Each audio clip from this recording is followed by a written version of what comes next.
Is this a clear change in the DWI policy, or are you just reinforcing current policy? No, it's a clear change. I mean, historically, what we've done for a first-time DWI, we take into consideration the totality of the circumstances. Normally, we'd give somebody about a 30 to 45-day suspension. But you know what? In today's day and age, where we're losing officers around this country and Americans around this country to the violent criminal act of DWI, we're no longer going to tolerate it from our employees. And frankly, the majority of our people get it. Our folks support it. I'm proud of them for that, because they understand at the end of the day, the lives that we may be protecting most are the lives of the men and women in the front lines that are exposed out here more than most people. So the new policy is, it's not like they get fired as soon as they get arrested. No, I mean, you have to do, you can't put the cart before the horse. You have to obviously do an investigation, both a criminal investigation if it's in our city, an administrative investigation, and obviously if our investigation shows through a preponderance of evidence that someone in our department, whether they're sworn or unsworn, committed a violation of DWI, drove and put people at risk without excuse or justification, we're not going to tolerate it. And effective as of yesterday, what we call our discipline matrix reflects that they will be terminated.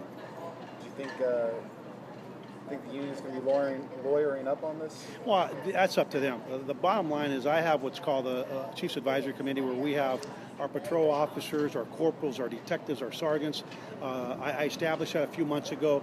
This is a cross-section of the department, of our frontline troops, and I can tell you without exception that the majority, the folks in that group that represent their colleagues are supportive. They understand that ultimately, hopefully, if somebody in our department needs help, this is a notice. Get help before it's too late. We've got plenty of programs. We have ride programs through the APA and through the city where they can call for a taxi. There's no excuse, and quite frankly, in the year 2014 as we are today, where yesterday the LAPD lost a motor officer, a 26-year vet that was killed at the hands of a drugged driver, there's no excuse for it, and we're not going to tolerate it. And I'm really proud of the fact that our folks get that.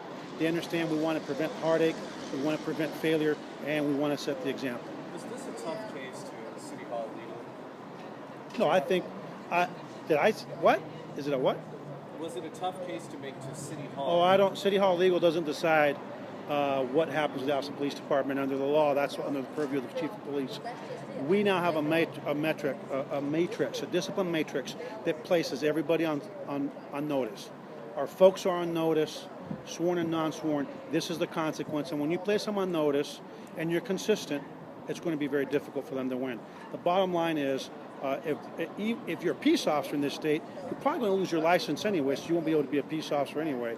So it's a moot point at some point. In most instances, it'll be a moot point anyway. So I'm very supportive of this. Our folks are supportive of it. And I think it's a wake-up call for those that may have a problem. Get help before it's too late. Yeah, do you think that policy will change behavior, or do you think that this is just a red flag for people whose behaviors might already be? No, I really believe that most of our folks, the vast majority, make great decisions because they see the consequences of drinking and driving. They see the carnage. They see the death. They see the families whose lives are torn without excuse, whose loved ones are taken from them. And so they get it. They support it. And at the end of the day, it is really a wake-up call for those that may have a problem to say, hey, we have plenty of resources available. We have resources through the city, through their health plan, through the through very many avenues. So there's really no excuse. Not to mention that they can actually ask for a taxi ride that the city would pay for as part of the plan, the wellness program of the city, as part of the APA's wellness program. So there's no excuses, and it's time to set the bar high. What is Lemberg's arrest, though? Do you see this as? You know what? This has nothing to do with Lemberg. This has to do with the Austin Police Department and the standards that we set. Rosemary did what she did. She paid the price that she was supposed to pay, and we're moving on. I'm not going to talk anymore about Rosemary Lemberg. This is about the Austin Police Department. This is about the men and women that see firsthand the carnage caused by drunk drivers, and this is about us saying we stand together with the community we serve, holding ourselves to the same standard that we hold them to.